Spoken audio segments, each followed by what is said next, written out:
Hi and hello welcome to channel. இதோட விகாஷ் இப்போ சேனலில் இன்ஜினியரிங் மெக்கானிக்ஸ் யூனிட் 5ல் வந்து பாடம் பார்க்குறோம். யூனிட் செகண்ட் லா பேஸ் பண்ணி தான். ஸோ லாஸ்ட்டில் வந்து பார்த்தோம் அப்படின்னா ஒரு ஃப்ளோரில் வந்து ஒரு ஆப்ஜெக்ட் இருந்துச்சு, ஒரு பார்ட்டிகல் இருந்துச்சு. இந்த பார்ட்டிகல் ஒரு ஃபோர்ஸ் கொடுத்தும் போது எவ்வளோ ஆக்சலரேஷன் பார்த்தோம். இப்போ பார்த்தோம்னா அதிலே கொஞ்சம் மாடிஃபிகேஷன் பண்ணி நம்ம இந்த மாதிரி ஒரு வால் இருக்குது. இதில் பார்த்தோம் அப்படின்னா இந்த ஹரிசாண்டலில் வந்து ஒரு ஆப்ஜெக்ட்டும் வெர்டிக்கலில் வந்து ஒரு ஆப்ஜெக்ட் இருக்குது. இந்த ஹரிசாண்டல் ஆப்ஜெக்ட் வந்து டச் ஆயிருக்கு இந்த ஃபோரோட. வெர்டிகல் ஆப்ஜெக்ட் இங்கே டச் ஆகலை, சரிங்களா? சின்ன கேப் இருக்கும். அப்போ புள்ளியில் கனெக்ட் பண்ணியிருக்காங்க. இந்த மாதிரி இருந்துச்சுன்னா ப்ராப்ளம் எப்படி சால்வ் பண்ணுறதுன்னு பற்றி பார்க்கலாம். ஃபஸ்ட்டு ப்ராப்ளம் பார்க்கலாம். இந்த 2 blocks shown that start from ரெஸ்ட்லேருந்து ஸ்டார்ட் ஆகுது. இந்த ஹரிசாண்டல் பிளேன் அந்த புள்ளி ஆர் ஃப்ரிக்ஷன்லெஸ். இந்த இருக்கிற டச் ஆகிருக்கல, இங்கே ஃப்ரிக்ஷன் இல்லை, இந்த புள்ளிலையும் ஃப்ரிக்ஷன் இல்லை, இந்த எந்த புள்ளியிலுமே ஃப்ரிக்ஷன் இல்லை. அந்த புள்ளி is assume to be of negligible mass. இந்த புள்ளிக்கு மாஸ் கிடையாது, சரிங்களா? அதனால் மாஸ் அது கன்சிடர் பண்ண அவசியம் இல்லை. Determine the acceleration of each block and the tension in each chart. அப்போ அந்த ஒவ்வொரு பிளாக்ல இருக்க நாங்கள் ஆக்சலரேஷன் கண்டுபிடிக்கணும், அப்புறம் இந்த சார்ட்டில் இருக்க டென்ஷனிங் கண்டுபிடிக்கணும். சரி, இதுதான் வந்து வேணும் டார்கெட். இந்த கொஸ்டின் டேட்டா வச்சு ஃபஸ்ட்டு வந்து mass of the object A வந்து ஸோ கொஸ்டினில் கொடுத்துருக்கு என்ன அப்படின்னா, mass of object A 100 kg, mass of object B வந்து 300 kg. இப்போ நம்ம இதில் கவனிக்க வேண்டியது என்ன அப்படின்னா, இங்கே ஒரு புள்ளி ஜென்ரலாக இருக்கும், சரிங்களா? அது புள்ளி ஃபிக்ஷனாக கொடுத்துட்டாங்க. சரி, இந்த பி அப்படிங்கிற ஆப்ஜெக்ட்டுக்கு இந்த பார்ட்டிகல் போகிறதுக்கு முன்னாடி பார்த்தோம்னா சி அப்படின்ற புள்ளியில் வந்து 2 கார்டு கனெக்ட் ஆகுது.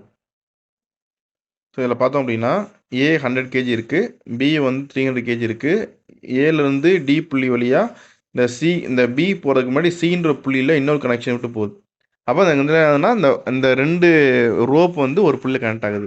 ஸோ இந்த மாதிரி வந்து எப்படி சால்வ் பண்ணுறதுன்னு பார்க்கலாம். நார்மலாக இந்த ரோப் செகண்ட் ரோப் இல்லை அப்படின்னா ரொம்ப ஈஸி தான், ஒன்றும் பிரச்சனை இல்லை. ஆனால் இங்கே புதுசாக பார்த்தீங்க அப்படின்னா டின்ற புள்ளியும் இருக்குது, சின்ற புள்ளியும் இருக்குது. இந்த புள்ளிக்கு ஃபிக்ஷனில் மாஸ்லெஸ்ன்றாங்க, சரிங்களா? அதெல்லாம் அதை வச்சுக்குவோம். அதை அசம்ஷன் தான் மாஸ்லெஸ் அப்படிங்கிறது. சரி, இப்போ இந்த மாதிரி கண்டிஷனில் அவங்க என்ன கேட்குறாங்கன்றதை பார்க்கலாம். ஸோ அவங்க என்ன கேட்குறாங்கன்னா, acceleration of each block. Acceleration ஏவி கண்டுபிடிக்கணும். அப்புறம் டென்ஷன் ஈச் கார்டுன்னு சொல்லும்போது இங்கே ஏல ஒரு டென்ஷன் இருக்கும், பியில் டென்ஷன் இருக்கும். அதில் டிஏ அண்ட் டிபி அப்படின்னு இருக்கும்.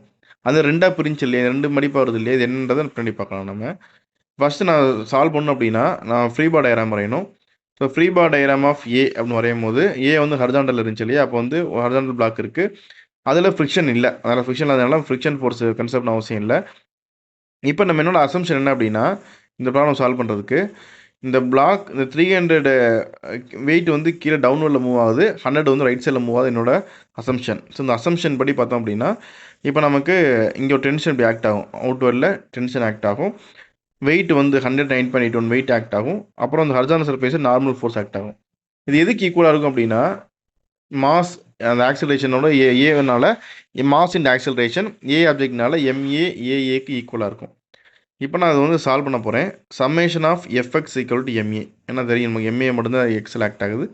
Summation FX MA. எக்ஸல் என்னென்ன ஃபோர்ஸ் இருக்குது, இங்கே டிஏன்ற ஃபோர்ஸ் மட்டும்தான் இருக்குது. So TA equal to MA into AA. இப்போ டிஏயோட வேல்யூ என்ன இருக்கும், டிஏ ஈக்குவல் டு மாஸ்க்கு 100 போட்டோம்னா 100 இன்ட்டு ஏஏ. இது ஈக்குவேஷன் 1 வச்சுக்கலாம். இப்போ சம்மேஷன் ஆஃப் எஃப்ஐ வந்து ஒயில் எந்த ஃபோர்ஸுமே இல்லை. இங்கே பார்த்தீங்கன்னா ஹரிசாண்டலில் மட்டும்தான் ஆக்சிலேஷன் ஆக்ட் ஆகுது, ஒயில் ஆக்சிலேஷன் இல்லை. அதனால் ஒயில் வந்து summation of FI equal to 0 அப்படி போட்டோம் அப்படின்னா 100 இன்ட்டு 9.81, அதாவது இங்கே ஃபோர்ஸோட வேல்யூ பார்த்தோம் அப்படின்னா 100 இன் 9.81 வந்து டவுன்வர்டில் நெகட்டிவில் இருக்கும், என் வந்து பாசிட்டிவில் இருக்கும். So n minus 100 into 9.81 equal to 0 இருக்கும். ஸோ அது ஈக்குவேட் பண்ணோம் அப்படின்னா n equal to 9.81. So n equal to 9.81 கிடைக்குது. இந்த n நமக்கு தேவைப்படாமல் பின்னாடி பார்க்கலாம். அடுத்து நான் ஃப்ரீ பாடி டயக்ராம் பி போடுறேன். ஸோ பீன்ற ஆப்ஜெக்ட் நான் போட்டேன் அப்படின்னா எனக்கு இதில் ஆப்ஜெக்ட் பாருங்கள், பீன்ற ஆப்ஜெக்டில் எனக்கு என்னென்ன இருக்கும், இந்த மாதிரி ஃபோர்ஸ் இருக்கும்போது ஒரு வெயிட் ஒன்று ஆக்ட் ஆகும், கண்டிப்பாக ஒரு வெயிட் ஆக்ட் ஆகும். மேலே வந்து ஒரு சின்ன ஒரு டென்ஷன் வயர் இருக்குது, டென்ஷன் ஆக்ட் ஆகும். அப்போ ரெண்டே ஃபோர்ஸ் மட்டும் ஆக்ட் ஆகும். ஒன்று வந்து நமக்கு வெயிட் ஆக்ட் ஆகும், இன்னொன்று டென்ஷன் இன் பி வந்து ஆக்ட் ஆகும். இது எதுக்கு ஈக்குவலாக இருக்கும், இட் இஸ் ஈக்குவல் டு அப்போ டவுன்வர்டில் ஒரு கீழே மூவ் ஆகுது இல்லையா, டவுன்வர்டில் கண்டிப்பாக ஆக்சலரேஷன் ஃபோர்ஸ் இருக்கும், mass into acceleration of B, mass B into acceleration of பிக்கு ஈக்குவலாக இருக்கும்.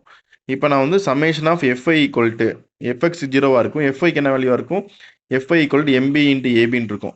ஸோ இங்கே வந்து எஃப்ஐ அப்போ எஃப்ஐ என்ன ஃபோர்ஸ் இருக்கும், டிபின்றது பாசிட்டிவாக இருக்கும், டபிள்யூ நெகட்டிவாக இருக்கும். So TB minus 309.81 equal to minus 300 into AB. இந்த மைனஸில் இருக்கனால டவுனால் minus 300 into AB.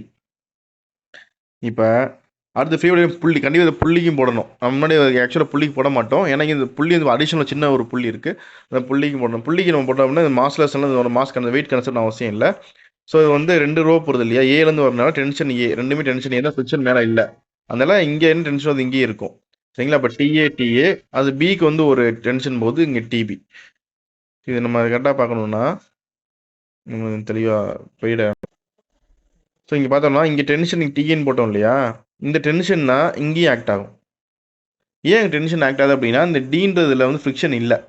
So friction இருந்தால் தான் நம்ம என்ன பண்ணுவோம் அப்படின்னா T1/T2 equal to e power mu theta போட்டு T1 T2 டென்ஷன் ஆக்ட் ஆகும். இப்போ நமக்கு இந்த கோஎஃபிஷியன்ட் ஆஃப் ஃப்ரிக்ஷன் இங்கே 0 ஆயிடுச்சு அப்படின்னா anything power 0 is 1. So T1/T2 equal to 1 போட்டிங்கன்னா ஆன்சர் ஃபைனலாக வரும் T1 ஈக்குவல் டு T2 வரும். அப்போ இங்கே இருக்க டென்ஷனும் இந்த ரெண்டு டென்ஷனும் ஈக்குவலாக தான் இருக்கும். சரிங்களா? ஸோ அந்த கான்செப்ட் இப்போ சால்வ் பண்ணலாம்.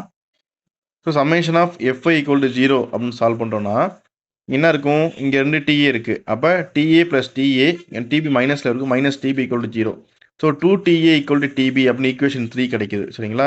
இப்போ கைனமேட்டிக்ஸில் நம்ம சால்வ் பண்ணும்போது எனக்கு டிஏ மட்டும் வேணும்னா டிஏ ஈக்குவல் டு TB/2 இருக்கும், இல்லை 1/2 டிபின்னு இருக்கும். இப்போ நமக்கு என்ன தெரியணும் அப்படின்னா TA is not equal TB. ஏன்னா டிஎம் டிபி ஈக்குவல் கிடையாது. அப்படி ஈக்குவலாக இல்லைன்னு பட்சத்தில் distance travelled by block A is not equal to block B. Normal என்ன செய்வோம் அப்படின்னா ஃப்ரிக்ஷன்லெஸ்ஸாக இருக்கும்போது இந்த புள்ளி வந்து 2 ரோப் இங்கே வருது இல்லையா டயக்ராம். நார்மலாக வந்து இது எல்லாமே ஸ்ட்ரைட்டாகவே, அதாவது இங்கே ஏலேருந்து வந்து ஸ்ட்ரைட்டாக பியை கனெக்ட் ஆகிருந்துச்சு அப்படின்னா நமக்கு ஏ எக்ஸ்ட்ராக மூவ் ஆனால் பி கண்டிப்பாக ஒய் டைரக்ஷன் மூவ் ஆகும், ரெண்டும் ஈக்குவலாக இருக்கும். ஆனால் இங்கே அப்படி இல்லை.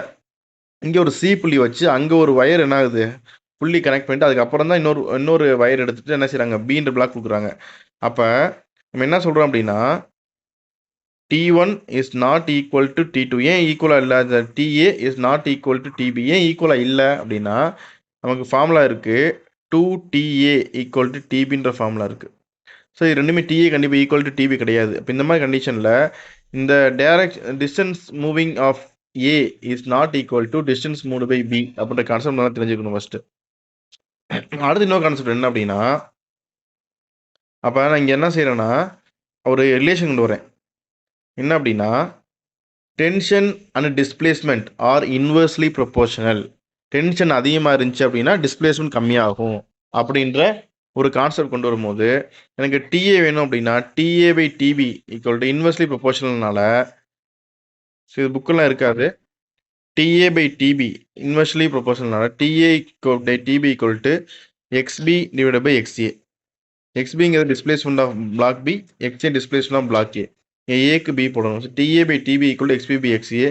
இந்த டிபிக்கு பதிலாக 2TA சப்ஸ்டிட் பண்ணோம் அப்படின்னா TA/2TA ஈக்குவல் டு XB/XA. எனக்கு XBன்றது வேல்யூ வேணும், TT கேன்சல் ஆயிரும். XBன்ற வேல்யூ வேணும் அப்படின்னா 1/2XAன்னு வரும். ஸோ இந்த 1/2XA என்ன செஞ்சிருக்கும் அப்படின்னா நம்ம இங்கே இருக்கும் XB equal to 1/2 of XA. அப்போ ஆக்சிலரேஷன் பியில் வந்து இருக்கு XB equal to acceleration of பின்னு போட்டோம் அப்படின்னா XB acceleration of B, XA acceleration of A. So AB equal to half of AA அப்படின்னு நம்ம ஃபஸ்ட்டு இப்போ சால்வ் பண்ணிக்கலாம். இது ஈக்குவேஷன் வச்சுக்கலாம். ஈக்குவேஷன் 5 வரைக்கும் போட்டிருக்கோம். இப்போ என்ன செய்ய போகிறேன் அப்படின்னா இந்த ஈக்குவேஷன் 3 இங்கே இருக்குது இல்லையா, ஈக்குவேஷன் 3ங்கிறது 2TA equal to TB. Equation 5 அப்படிங்கிறது பார்த்தோம்னா A equal to AB equal to half of AA. இதான் வந்து இது ரெண்டு என்ன செய்ய போகிறோம், ஈக்குவேஷன் 1 சப்ஸ்டிட் பண்ண போகிறோம். ஈக்குவேஷன் 1ங்கிறது பார்த்தோம் அப்படின்னா TA equal to 100AA. So இதில் சப்ஸ்டிட் பண்ணேன் அப்படின்னா TAக்கு பதிலாக 0.5 TB, 100 A ஈக்குவல் 2AB. எனக்கு ஈக்குவேஷன் 6 கிடைக்குது. இப்போ அடுத்து என்ன செய்ய போகிறோம்னா 2யும் 6 கம்பேர் பண்ணுறேன். ஸோ கம்பேர் பண்ணிவிட்டு அதை நான் சால்வ் பண்ணும்போது எனக்கு பார்த்தீங்க அப்படின்னா இதுலேருந்து நான் AB கண்டுபிடிச்சிருவேன். 2யும் 6 கம்பேர் AB கிடச்சிரும். AB வந்து 4.204 மீட்டர் பர் செகண்ட் கிடைக்குது. AB தெரிஞ்சிச்சு அப்படின்னா AB equal to half into A relation இருக்குது. இப்போ ஏஏவோட வேல்யூ வந்து பார்த்தோம் அப்படின்னா 8.408 மீட்டர் பர் செகண்ட் கிடைக்குது ரிலேஷன் அப்ளை பண்ணும்போது. இந்த ஏஏ வேல்யூ என்ன செய்யணும்னா ஈக்குவேஷன் 1 அப்ளை பண்ணுறேன். ஈக்குவேஷன் 1 அப்ளை பண்ணணும்னா TA ஈக்குவல் டு 100 AA தான் ஈக்குவேஷன் 1. சரி அப்ளை பண்ணும்போது டியோட வேல்யூ வந்து 840.81 கிடைக்குது. எனக்கு டிபி வேணும் அப்படின்னா TB equal to 2T relation இருக்கு. So TB equal to 1681.6 newton கிடைக்குது. ஃபைனல் ரிசல்ட் இருங்க. இதுதான் ரொம்ப சிம்பிளான கொஸ்டின். இந்த மாதிரி கொஸ்டின் யூனிவர்சிட்டியில் கேட்கலாம். ஸோ இந்த வீடியோ பிடிச்சா லைக் பண்ணுங்கள். உங்கள் ஃப்ரெண்ட்ஸ் நண்பர் ஷேர் பண்ணுங்கள். தொடர்ந்து சேனலை சப்போர்ட் பண்ணுங்கள். சப்ஸ்கிரைப் பண்ணுங்கள். நன்றி.